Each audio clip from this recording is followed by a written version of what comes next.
बलरामपुर नामक एक छोटे से गांव में भीखू नाम का एक आदमी रहता था। भीखू के पास कोई काम नहीं था। वो बहुत गरीब था।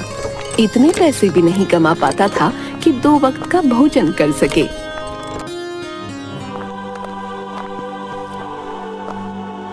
पता नहीं कब मुझे काम मिलेगा। आप जानते हैं, अब तो मंदिर में खाना मिलना भी बंद होने वाला है। अब हम कहाँ से खाएंगे? क्या? ये तो बहुत बुरी बात है। ऐसा नहीं होना चाहिए। हाँ, कल ही पुजारी जी कह रहे थे अब से मंदिर में खाना नहीं मिलेगा। ओह, तब तो हमें बहुत तकलीफ हो जाएगी। भीखू के 2 बच्चे भी मंदिर में ही खाना खाया करते थे। बच्चे भी भूखे ही रहेंगे। नहीं नहीं, मैं कुछ ना कुछ जरूर करूंगा। तुम लोगों को भूखा नहीं रखूंगा। अगले दिन से मंदिर में खाना मिलना बंद हो जाता है। सुनिए जी, बच्चे खाने के लिए बहुत जिद कर रहे हैं। क्या दूं इन्हें?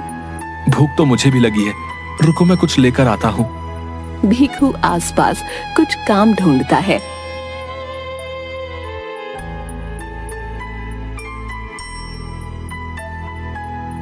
काम ना मिलने पर वो बहुत दुखी हो जाता है। खाने का इंतजाम कहाँ से करूं? काम तो मिल नहीं रहा और मुफ्त में कोई खाना देगा नहीं। भीखू के सामने समोसे की एक दुकान थी। वो समोसे की दुकान के पास आता है। भाई, कुछ समोसे मिलेंगे क्या? भूख लगी है। हाँ, क्यों नहीं, पैसे दो और ले जाओ समोसे। नहीं भाई, पैसे तो नहीं है। अभी दे दो, बाद में पैसे जरूर दे दूंगा। नहीं नहीं, बिल्कुल नहीं। चलो निकलो यहाँ से। पैसे नहीं है तो जाओ यहाँ से। भीखू उदास होकर वहाँ से चला जाता है।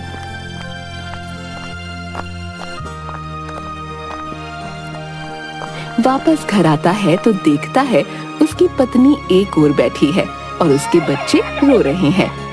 भीखू अपने कदम पीछे ले लेता है। अब तो खाना लेकर आना ही पड़ेगा। भीखू समोसे वाले की दुकान के पास आता है, कुछ समोसे उठाता है और भागने लगता है। अरे रुको रुको, चोर चोर पकड़ो।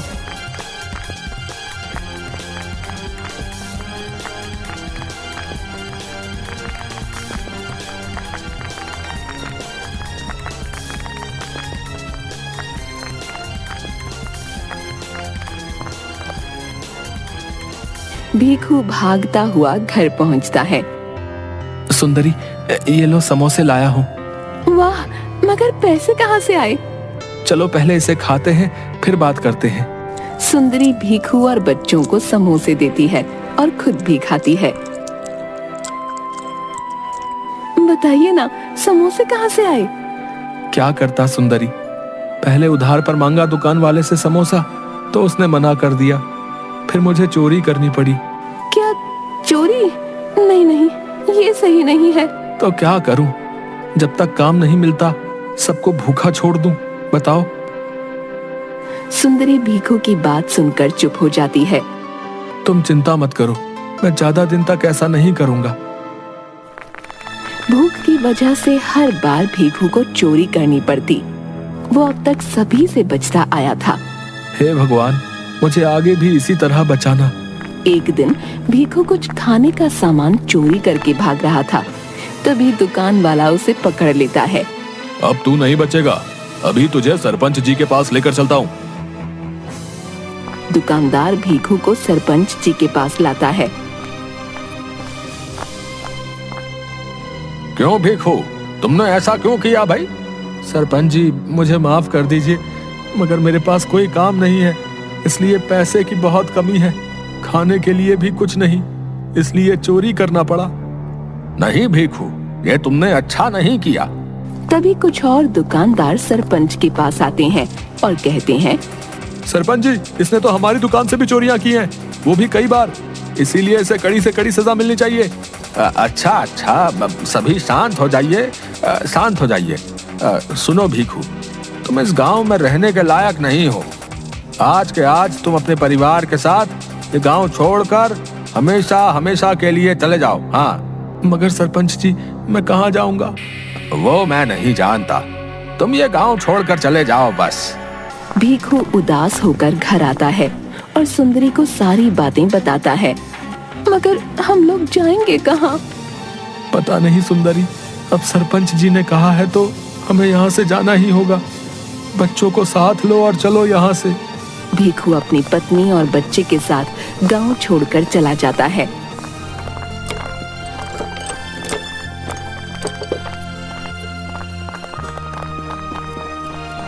गांव से तो हम निकल गए, मगर रहने के लिए तो कोई जगह नहीं मिल रही। अब हम क्या करें? ये तो मुझे भी समझ नहीं आ रहा। एक काम करते हैं, हम यहीं आसपास घूमते हैं। रात होते ही हम वापस गांव चले जाएंगे और छुपकर जंगल में रहेंगे। अगर गांव वालों ने हमें पकड़ लिया फिर क्या होगा? ऐसा कुछ भी नहीं होगा, हम सभी छिपकर रहेंगे।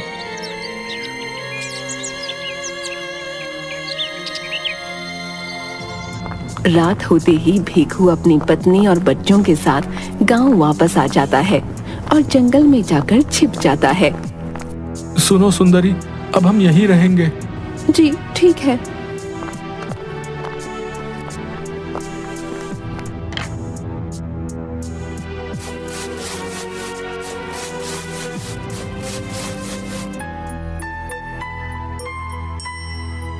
भीखू का परिवार उसी गांव के जंगल में छिप कर रहने लगता है। पेड़ से फल तोड़कर खा लेता था।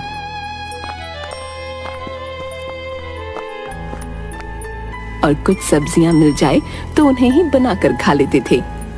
जंगल में रहकर हमेशा भीखू यही सोचता, काश गांव वाले उन्हें माफ कर दें और उन्हें स्वीकार कर लें।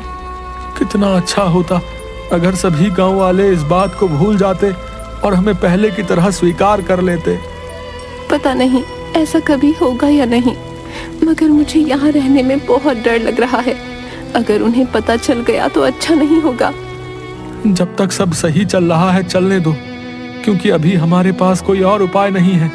अचानक गांव में शोर होता है कि एक शेर घुस आया है। ये बात भीखू को पता नहीं थी।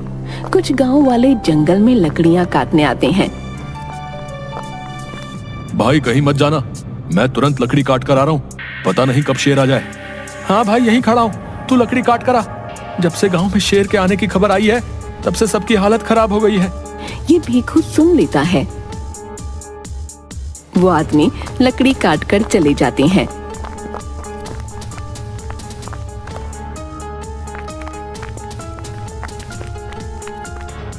अरे सुंदरी, कुछ लोग लकड़ियां काटने आए थे। वो कह रहे थे गांव में शेर घुस आया है। अगर शेर यहाँ भी आ गया तो हम क्या करेंगे? तब तो हमें भी बहुत सतर्क रहना चाहिए। रात के वक्त भीखू जगकर रखवाली करने लगता है।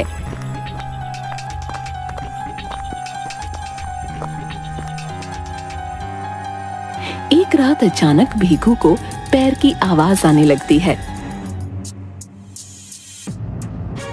सुंदरी उठो और बच्चों को भी उठाओ, किसी के पैरों की आवाज आ रही है। सुंदरी उठती है और बच्चों को भी उठाती है। तभी वो देखते हैं शेर उनकी ओर दौड़ते हुए आ रहा है। सुंदरी भागो, जल्दी भागो। सुंदरी बच्चों को साथ लेकर भागने लगती है। शेर उनके पीछे दौड़ने लगता है।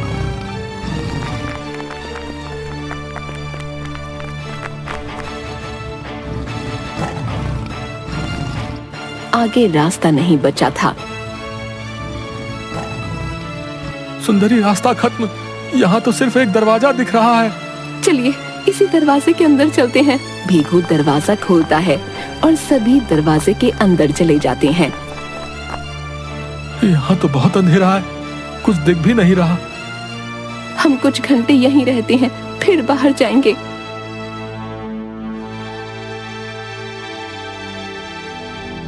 शायद अब तक शेर चला गया होगा।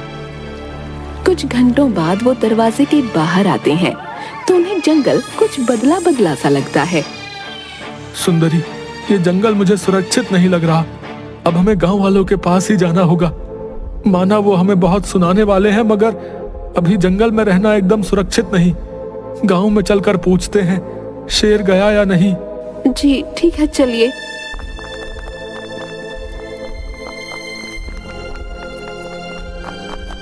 भीखू अपने परिवार के साथ वापस गांव में आता है।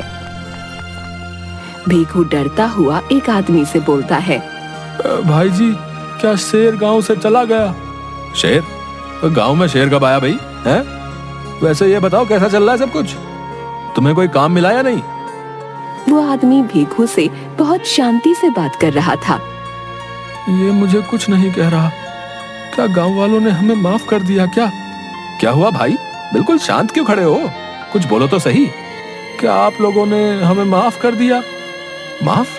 मगर किस बात के लिए? क्या किया है तुम लोगों ने?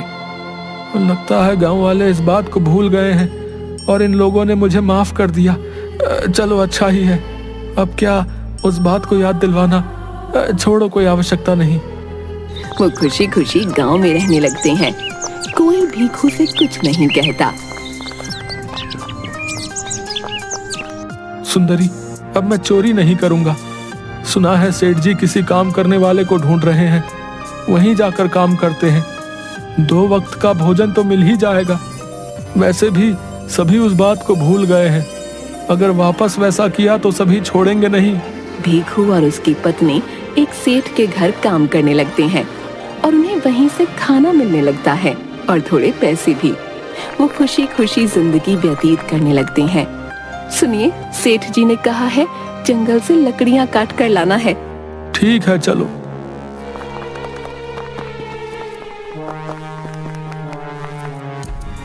बच्चे भी साथ जाने की जिद करने लगते हैं। अच्छा, तुम लोग भी साथ चलो। सभी जंगल में लकड़ियां काटने आते हैं।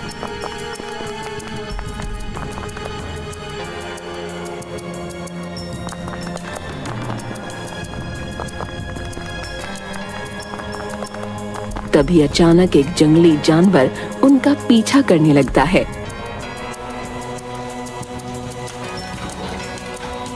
भागो जल्दी से यहाँ से।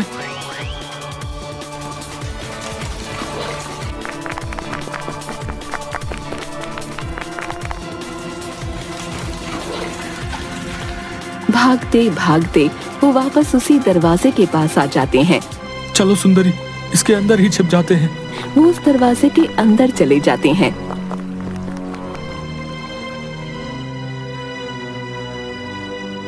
और कुछ घंटों बाद उसमें से निकलते हैं। चलो सुंदरी, वापस गांव चलते हैं। जब वो गांव आते हैं तो उन्हें देख सभी शोर मचाने लगते हैं। तुम लोग वापस गांव में कैसे आ गए हैं? सरपंच ने तुम लोगों को गांव से बाहर कर दिया था ना? मगर आप लोगों ने तो हमें माफ कर दिया था। कब? कब? हमने कब तुम्हें माफ किया था? जल्दी से जल्दी ये गांव छोड़कर चले जाओ, वरना सरपंच जी को बता दूंगा। उन्हें वापस गांव से बाहर कर दिया जाता है। ये क्या हो रहा है? अभी तो सब कुछ सही चल रहा था, अचानक इन्हें क्या हो गया भाई? रात के वक्त वापस वो गांव आ जाते हैं और जंगल में जाकर छिप जाते हैं। हमें फिर से यहीं रहना होगा। पता नहीं गांव वालों को क्या हो गया है। कभी वो हमें माफ कर देते हैं, कभी भगा देते हैं। तभी उन्हें किसी ऋषि के मंत्र पढ़ने की आवाज आती है। वो ऋषि के पास आते हैं और वहां आकर वो ऋषि को सारी बातें बताते हैं।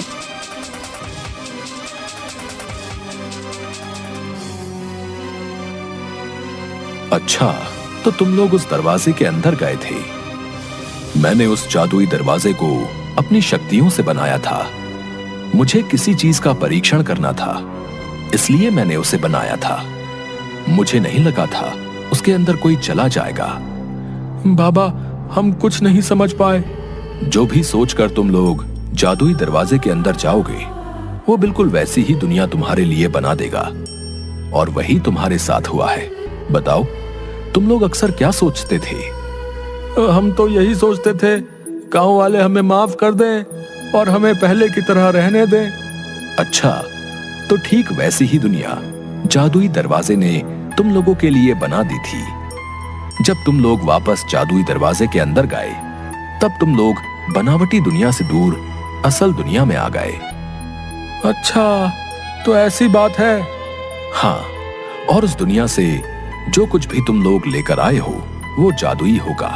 बाबा, हम तो उस वक्त लकड़ियां काटने आए थे, इसीलिए हम ये कुल्हाड़ी लेकर आए थे। अच्छा, फिर ये जादुई कुल्हाड़ी है। बाबा, इस कुल्हाड़ी की जादुई शक्ति क्या है? ये कुल्हाड़ी काफी जल्दी लकड़ियों को काट देगी, वो भी खुद से। इसमें तुम लोगों को कुछ भी नहीं करना होगा।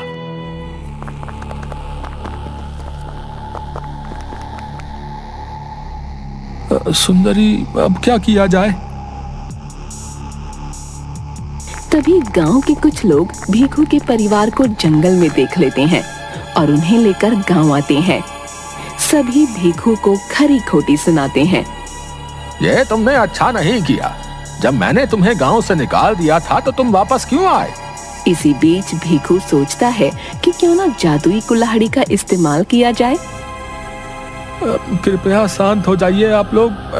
हमें इस गांव में रहने दीजिए और मुझे माफ कर दीजिए। मैं अपनी गलती का प्रायश्चित करना चाहता हूं और इसके लिए मैं गांव के सभी लोगों के लिए मुफ्त में काम करने को तैयार हूं। कौन सा काम करोगे तुम? सभी के पास जितनी भी लकड़ियां काटने का काम होगा वो मुझे दे दीजिए। मैं जल्दी से जल्दी आपका काम करके आपके घर पहुंचा दूंगा, वो भी मुफ्त में। ये सुन सभी भीखू की बात मान जाते हैं और लकड़ियां काटने का काम उसे दे देते हैं। जादुई कुल्हाड़ी की मदद से भीखू फटाफट लकड़ियां काटकर गांव वालों के घर पहुंचा देता है। भीखू का काम देख सभी उसे माफ कर देते हैं। इसके बाद से यही भीखू का काम बन जाता है। अब सभी उसे पैसे देकर लकड़ियां कटवाने लगते हैं। भीखू हमेशा के लिए चोरी करना छोड़ देता है और इसी काम के सहारे पैसे कमाने लगता है।